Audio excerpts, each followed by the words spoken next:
classrooms. They are the heart of our educational system, the places where young minds are supposed to be molded and shaped for the future.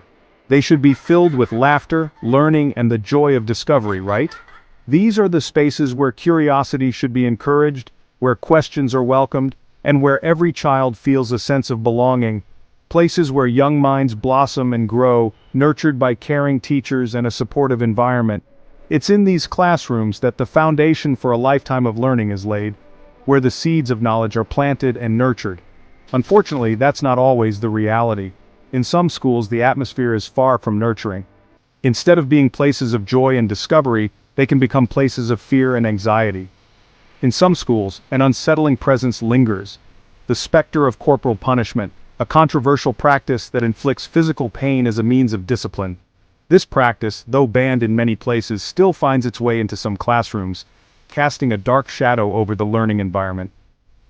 Now, I believe every child deserves to feel safe and respected in school, a place where they can express themselves freely without the fear of being hurt, a place where mistakes are seen as opportunities to learn, not as reasons for punishment. Every child deserves to learn in an environment where their dignity is upheld, where they are treated with kindness and understanding, and where their emotional well-being is prioritized. But with corporal punishment, that's not always the case. Instead of fostering a love for learning, it often instills fear and resentment. It creates an environment where children are afraid to make mistakes, afraid to ask questions, and afraid to be themselves. Instead of fostering a love for learning, it often instills fear and resentment. Instead of teaching valuable life lessons, it can leave lasting emotional scars.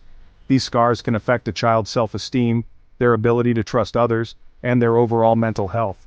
Instead of teaching valuable life lessons, it can leave lasting emotional scars. These scars can affect a child's self-esteem, their ability to trust others, and their overall mental health.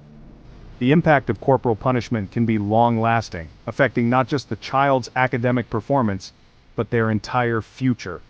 And that's why I want to tell you a story that highlights the importance of positive discipline and the profound impact it can have on a child's life. A story about a young boy named Alex and his journey through the shadows of corporal punishment into the light of positive discipline. Alex's story is a testament to the power of compassion, understanding, and the belief that every child deserves a chance to thrive in a safe and supportive environment. Alex was a bright and curious student, eager to learn and please his teachers. He loved stories, especially tales of brave heroes and daring adventures. His eyes would light up with wonder as he listened intently, his imagination soaring with every word.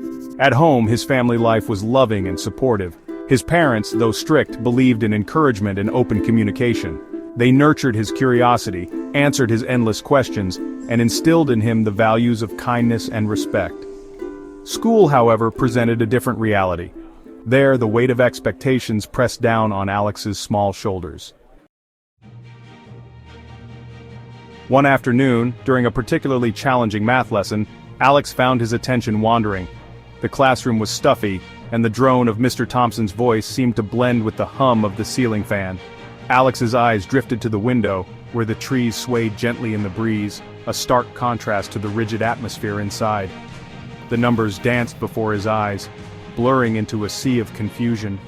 Each equation seemed more complex than the last, and Alex felt a growing sense of frustration.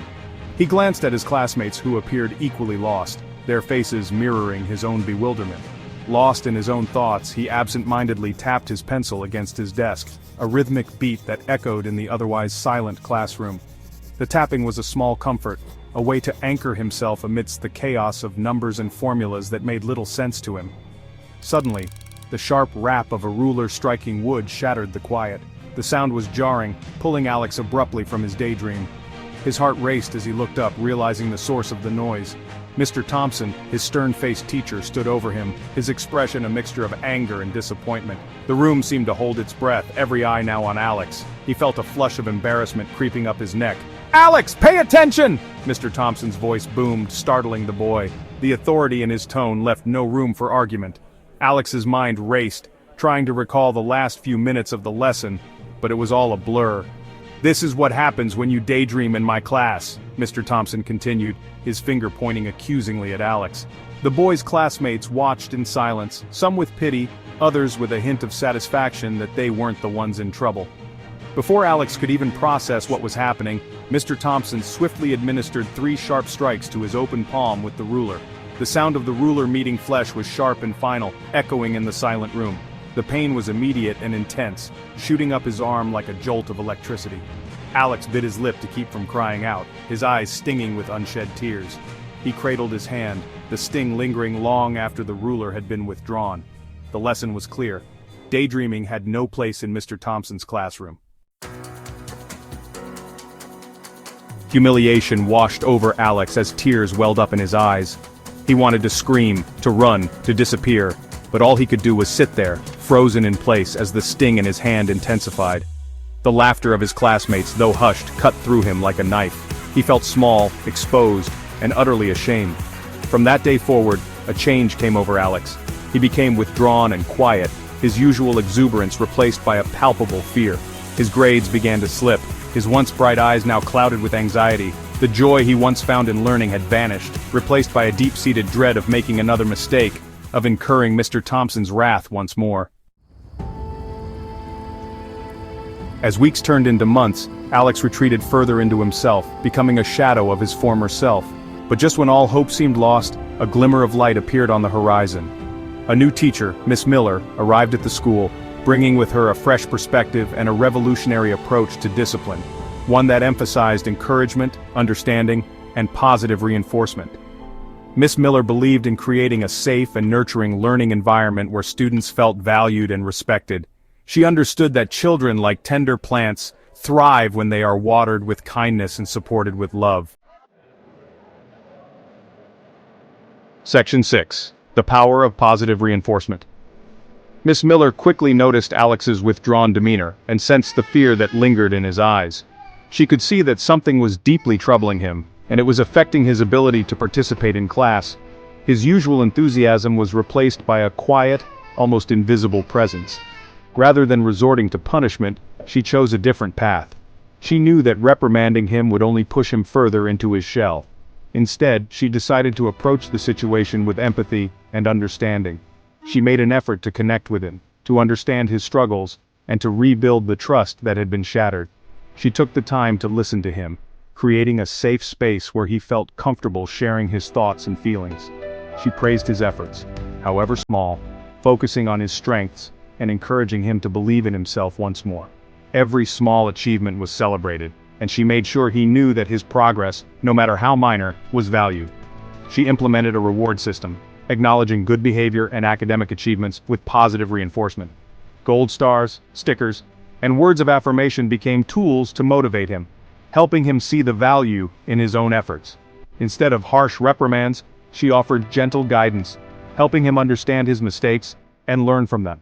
She provided constructive feedback, showing him how to improve without making him feel inadequate. She knew that true learning came not from fear, but from a place of curiosity, engagement, and a desire to grow. By fostering a positive and supportive environment, she helped Alex rediscover his love for learning and his confidence in his own abilities. Section 7. Alex blooms. Slowly but surely, under Miss Miller's compassionate guidance, Alex began to blossom. The fear that had haunted him gradually dissipated, replaced by a renewed sense of confidence and self-worth. His grades improved dramatically as he rediscovered his love for learning. He participated actively in class, his voice, once hesitant, now filled with enthusiasm. The classroom, once a place of anxiety and dread, transformed into a haven of learning, where Alex felt safe to take risks, to ask questions, and to embrace the joy of discovery. Section 8. A School Transformed. Alex's transformation did not go unnoticed. Other teachers, inspired by Miss Miller's success, began to adopt her positive discipline methods. The school administration, witnessing the positive impact on students' academic performance and overall well-being, made a groundbreaking decision. They decided to ban corporal punishment altogether, replacing it with a comprehensive system of positive discipline that emphasized respect, responsibility, and restorative justice. The school, once shrouded in fear and silence, came alive with the sounds of laughter, collaboration, and genuine learning. Section 9. A Future Filled with Promise.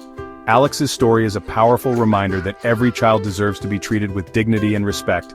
It highlights the profound impact that positive discipline can have, not only on individual students, but on the entire school community, by creating learning environments that are safe, supportive, and free from fear. We empower our children to reach their full potential and become compassionate, responsible members of society. Remember, our children are our future.